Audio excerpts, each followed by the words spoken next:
Very good morning class. आज हम एक नया पाठ पढ़ेंगे जिसका नाम है नन्हा फनकार। ठीक है। एक एक लड़का एक चौकोर लाल पत्थर के पास बैठा हुआ था। उसने जल्दी जल्दी कोई प्रार्थना कही और अपना छेनी और हथौड़ा उठा करके अपने काम में वो लग गया। कुछ दिन पहले ही उसने इस पत्थर पर घंटियों की कतारें और कड़ियां उकेरना शुरू किया था, यानी डिजाइन निकालना उसने शुरू करा था। लड़के ने एक उसने क्या किया, प्रार्थना बुदबुदाने के बाद वो अपना काम करने लगा। उसने कुछ दिन पहले ही क्या करा था, घंटियां के डिजाइन निकाले हुए थे।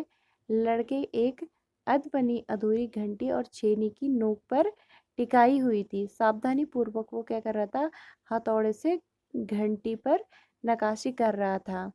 हथौड़े के बार बार पत्थर पर कटाव उभरता रहा और उस पत्थर के खिरचे जो उस पत्थर से क्या है किरचे जो निकलती थी, वो उसकी आंखों को अब जो अपनी आंखों को सिकोड़ लेता था। साथ साथ लंबी आवाज में वह गुनगुनाने भी लगता। उसके चारों ओर दूसरे संगतरास भी अपने अपने काम में डूबे हुए थे। केशव 10 साल का था। केशव की उम्र कितनी थी, 10 साल थी, और वो अभी अपना काम सीख ही रहा था। पिता के एक बार करके दिखा देने के बाद वह सीधी लकीरें वाला घुमावदार डिजाइन वो निकाल लेता था।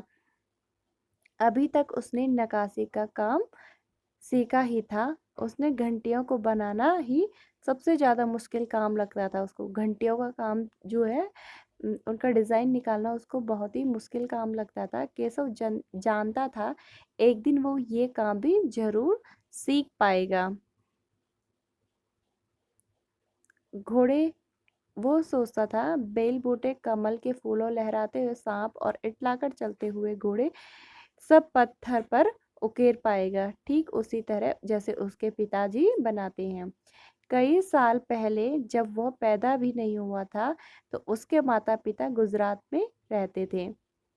गुजरात से आकर के वो कहाँ बस गए थे, आगरा में बस गए थे। बादशाह अकबर उस वक्त आगरे का किला बनवा ही रहे थे। केशव के पिता को यही काम मिल गया था। केशव का जन्म कहाँ हुआ था, आगरे में ही केशव का जन्म हुआ था। उसे गुजरात के पुश्तैनी गांव जाने का तो कभी मौका भी नहीं मिला था। आगरे की गलियों और अब सिकरी बस यही उसका घर था। चारों ओर हो रही छेनी हथौड़े की ठक ठक खटखट के बीच केशव को किसी के कदमों की आहट सुनाई देती है और वो चौंक जाता है। माशा माशा अल्लाह, ये घंटियां कितनी सुंदर हैं, खुद बनाई हैं। पीछे मुड़कर केशव ने आंखें उठाई और एक आदमी को देखा। बेशक मैंने ही ये घंटियां बनाई हैं। क्या मैं आपको पत्थरों पर नक्काशी करता नजर नहीं आ रहा हूँ, केशव ने कहा। देखते नहीं, मैं ही पत्थर को तराश रहा हूँ, केशव ने बड़ी तलख्खी से जवाब दिया। दिखता है तो, पर तुम इतने छोटे लगते हो ना, कि वो आदमी हंसते हुए बोला। केशव ने क्या कहा, मैं 10 साल का हूँ। 10? अच्छा, वो आदमी पास बड़े पत्थर पर बैठते हुए बोला। तब तो काफी बड़े हो। मैंने भी 13 साल की उम्र में एक लड़ाई में हिस्सा लिया था। और केशव उस आदमी को अच्छी तरह देख पा रहा था।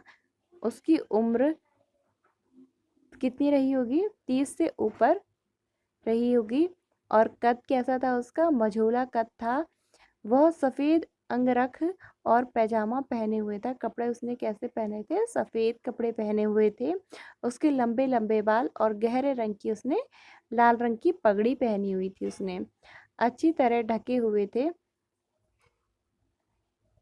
लगता है कोई बहुत बड़ा आदमी है, केशव ने क्या सोचा, लगता है बहुत बड़ा आदमी है। केशव ने उस आदमी के गले में पड़ी बड़े बड़े मोतियों की माला और उंगलियों की अंगूठियों को देखते सोचा, और तीखी नाक, बड़ी बड़ी आंखें, होठों को ढकते हुए मूछों की तरफ उसने घनी मूछों को देखा।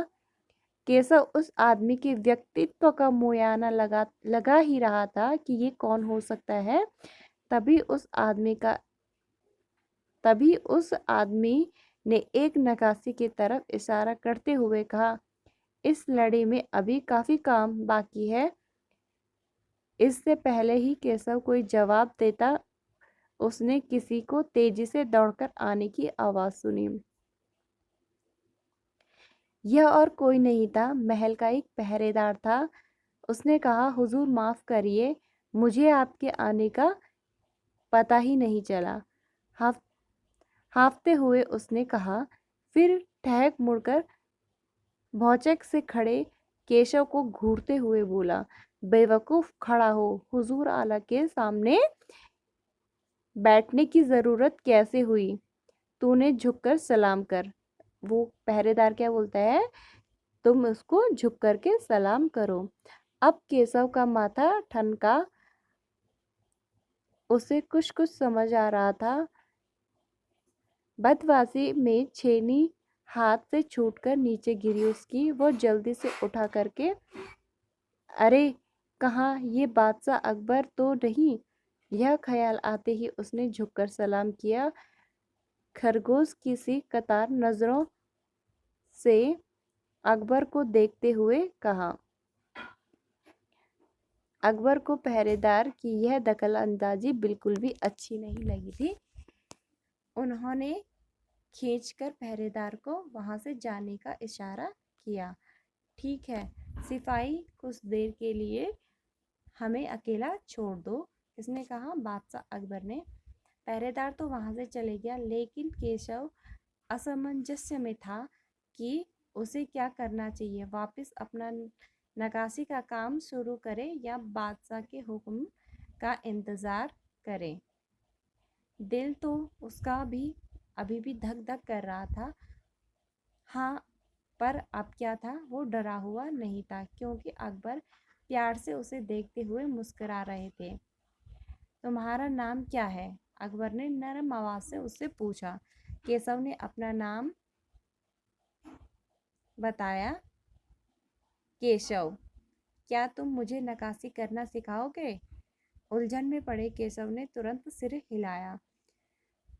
केशव ने कहा कि हाँ मैं सिखाऊंगा। तब तो तुम्हें मेरे लिए हथौड़े और छेनी का भी इंतजाम करना पड़ेगा। केशव तेजी से भागा और अपने पिता के पास छेनी और हथौड़ा लेकर आया।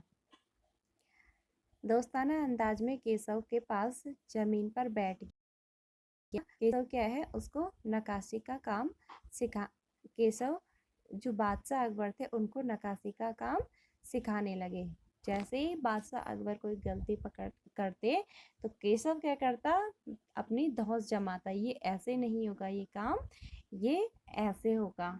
ठीक है, तो केशव क्या करता था, जो अकबर थे उन पे अपना धौंस जमाते थे। अरे अरे नहीं केशव, तुम तुरंत गलती पकड़ लेता, हथौड़े से आहिस्ता से मारना पड़ता है, केशव उसको बताता। आंखें थोड़ी मीच कर रखिए, वरना जो किरचे पत्थर से उड़ रही हैं वो आपकी आंखों में चले जाएंगे। अकबर मुस्कुराए और बोला, जी हुजूर। जवाब में केशव भी मुस्कुरा उठा। वो लगभग भूल ही गया था कि उसके बगल में कौन बैठे हैं, हिंदुस्तान के बादशाह बैठे हैं। अपने काम की वो धौंस जमाता। ठीक है, काम करते करते अकबर पूछ बैठते हैं, केशव सही, ये सही नहीं है क्या? केशव ने सिर हिलाकर अपनी असहमति जताई कि नहीं ये सही नहीं है। अकबर इत्मीनान से बैठकर और केशव के काम करता हुआ देखने लगे। अपने काम में खोए हुए उन दोनों इस बात का एहसास हुआ कि आसपास मौजूद दूसरे लोग भी वहां पर हैं। अकबर ने गौर किया कि केशव पत्थर पर बने नमूनों को ही नहीं तराश रहा था, बल्कि अपनी तरफ से भी अपने कुछ जोड़ रहा था। उन डिज़ाइन में अपने डिज़ाइन भी कुछ वो जोड़ रहा था, जिससे वे डिज़ाइन ज़्यादा खूबसूरत लग रहे थे। अकबर ने उसको ऐसे काम करते हुए देखा तो अकबर ने क्या कहा, केशव देखना तुम एक दिन क्या है, तुम बड़े फनकार बनोगे, हो सकता है एक दिन तुम मेरे कारखाने में काम करो। केशव ने क्या पूछा, कारखाना, कैसे कारखाना? बस एक बार महल तैयार हो जाए और लोग से आकर के यहाँ रहने लगे, तब मैं क्या करूँगा, एक कारखाना बनाऊंगा। इस कारखाने में क्या होगा, सल्तनत के सबसे बढ़िया फनकार और शिल्पकार इसमें काम करेंगे। चित्र बनाने वाले और कलाकार गलीचों से बुन करके शतरंग, पत्थर और लड़की पर नक्काशी करने वाले शिल्पकार सभी यहाँ पर काम करेंगे। केशव का चेहरा चमक उठा और मुस्कुराए और बोला, मैं वहाँ जरूर काम करना चाहूँगा। अकबर उठ खड़े हुए, जाते हुए बड़े प्यार से केशव का कंधा थपथपाया और अच्छा बेटा, अपना काम जारी रखें। हुजूर, क्या आप दोबारा आएंगे? केशव ने बड़ी उत्सुकता से पूछा। बादशाह ने क्या कहा, मैं जरूर आऊंगा केशव। फिर तुम पूरे दिन संगत रासों के बीच केशव की धूम मची रही। वह बार बार बादशाह से हुई अपनी मुलाकात सबको सुनाता और रात हो चली थी। केशव बहुत थका हुआ था, पर आंखों में नींद कहाँ थी। वह धीरे से अपने पिता के बिस्तर में घुस गया। पिता ने मुस्कुराकर कहा, तुम तो अभी से इतने प्रसिद्ध हो गए। बादशाह सलामत ने कहा है कि मैं एक दिन बहुत बड़ा फनकार बनूंगा या कलाकार बनूंगा। ठीक है। अपने सिर को पिता की बाहों में खड़े सहारे टिकाकर केशव धीरे से बोला, हमारे बादशाह बहुत ही नेक इंसान है। बिल्कुल सही।